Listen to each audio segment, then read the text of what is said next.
Le ministre de la Défense de M. Benja vient de faire une sortie fracassante contre l'Iran.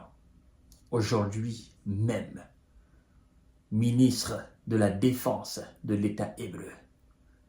Ah oui, là il est sérieux.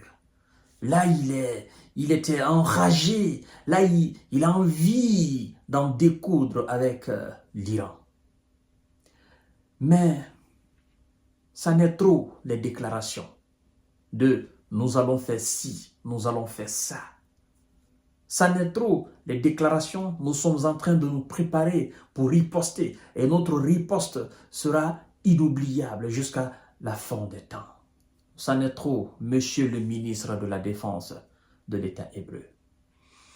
En fait, la force inspire le respect, la considération. Plus votre adversaire est plus fort que vous, et plus vous le craignez, plus vous avez peur de lui. C'est ce que nous sommes en train de voir entre l'Iran et l'Israël. Laissez-moi vous livrer en substance, en détail, exactement, mot par mot, ce que le tout-puissant ministre de la Défense de M. Benja a dit. Mais je crois qu'au fur et à mesure que les jours passent, il devient le tout faible ministre de la Défense. Je le dis en connaissance de cause. Parce que la riposte contre l'Iran a trop duré. A trop duré. Et il y a trop de bavardage autour. Notre attaque contre l'Iran sera mortelle, précise et surprenante, a déclaré Yoav Gallant, selon un communiqué publié sur les réseaux sociaux. Ajoutant que ceux qui tentent de nuire à l'État hébreu en paieront le prix. Le 1er octobre, donc, vous savez, la République islamique a lancé plus de 200 missiles en direction de l'État hébreu, disant avoir agi en représailles aux assassinats du chef du Hezbollah libanais, Hassan Nasrallah, du chef du Hamas, Ismaël Haniyeh, et d'un de ses commandants. Monsieur Yoav Gallant, c'est lui qui est là, le ministre de la Défense, Yoav Gallant.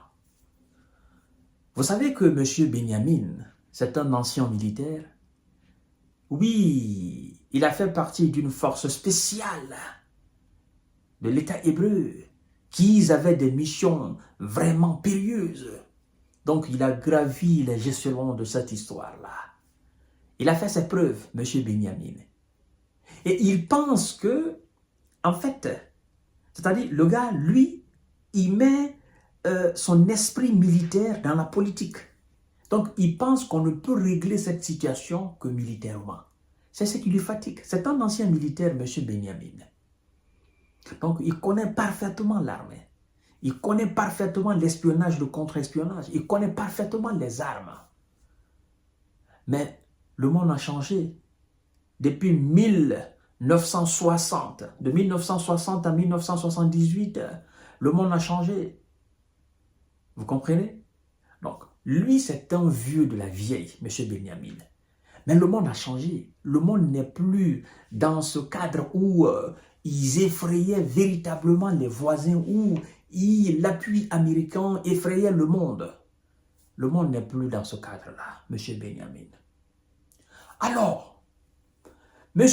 Yoav Gallant, laissez-moi vous dire que si vous avez la capacité d'apporter ce coup dur à l'Iran, faites-le maintenant. Oui, votre peuple est impatient de voir votre réponse. Vos alliés sont impatients, bien qu'ils sont en train, de manière trompeuse, à dire aux gens, oh non, nous sommes en train de dissuader M. Benjamin et ses poulains de ne pas riposter parce que, voilà, ça va entraîner. Nous savons qu'ils mentent. Vous aussi, M. Yoav Gallant, vous savez qu'ils mentent. Ils veulent que vous ripostez. Mais ils ont peur de quelque chose. En fait, vous-même, vous avez peur de la même chose. C'est que vous n'avez pas la preuve, c'est-à-dire vous ne pouvez pas affirmer, encore moins infirmer, si l'Iran possède ce bijou qui fait peur à tout le monde entier ou pas. Vous voyez ce que je veux dire? Hein? C'est que la Russie possède là plus de 6000 têtes là. Donc, les gars, ils ne savent pas si l'Iran véritablement possède cette histoire ou pas. C'est ce qui les retient. Parce qu'officiellement, l'Iran ne possède pas. Mais ils se disent, non, c'est impossible. Ces gars-là, ils ont ça. Et donc, eux, dans leur tête, l'Iran a des centaines de milliers de missiles hypersoniques, missiles de croisière, missiles de tout type. Et l'Iran a la capacité de faire des frappes de haute précision sans avoir besoin de l'aide de qui que ce soit. Mais par contre, eux, ils ont besoin de l'aide des États-Unis. Et donc, qu'est-ce qui va se passer? En fait, l'Iran est indépendant dans ses œuvres. L'Iran prend ses décisions tout seul au Conseil de sécurité de l'Iran. La décision, elle est prise là-bas. Comment nous allons frapper? Qu'est-ce que nous allons frapper? Quelle quantité de missiles que nous allons envoyer? Mais eux, en fait, ils ne sont pas indépendants sur leurs armes. Il y a un certain type d'armes, ils ne peuvent pas les utiliser sans l'autorisation de Washington. Or, l'Iran n'a besoin de l'autorisation de personne. Donc, l'Iran peut envoyer quand il veut, où il veut. C'est la différence. Et elle a la capacité d'envoyer le nombre et la quantité qu'il veut. Mais eux, ils n'ont pas cette capacité-là. Alors, monsieur, you have galant. Le monde attend enfant parce que, en fait, quand c'était tout nouvellement fait là, les gens se disaient, ah oui, ils vont riposter. Mais plus vous parlez, vous n'agissez pas. Plus vous faites des discours, vous tentez de faire peur, en fait, plus vous vous faites peur vous-même. Vous faites peur vous-même. Et vous dévalorisez, en fait, cette réponse qui devait être une réponse claire, une réponse efficace. Vous êtes en train de dévaloriser cela. Parlez moyen. Et si vous voulez agir, agir en fond pour qu'on sache réellement qu'est-ce que vous possédez, qu'est-ce que vous ne possédez pas.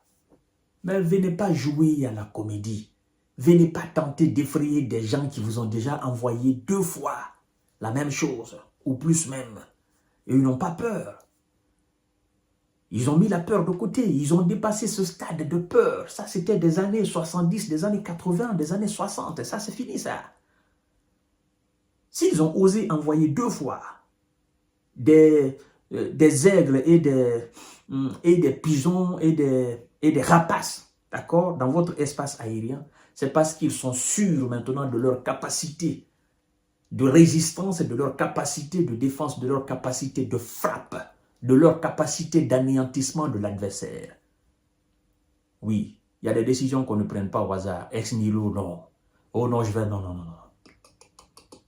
On s'assure d'abord de ce qu'on a en termes de défense, en termes de capacité de réplique et de représailles. Si l'adversaire venait à répliquer à ce que nous avons fait, on doit s'assurer d'abord de cela, de cette capacité, avant de faire une frappe. Et l'Iran s'est assuré de cela. Donc l'Iran vous attend.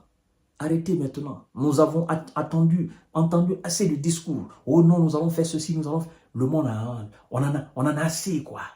Vous avez rempli les oreilles. Si vous voulez attaquer, attaquez maintenant. Pour que vous soyez à l'aise. Parce que c'est un fardeau pour vous, c'est une humiliation que l'Iran fasse cela et que jusqu'à présent vous soyez dans les discours. Vous savez quoi? La vérité, vous avez peur. C'est tout.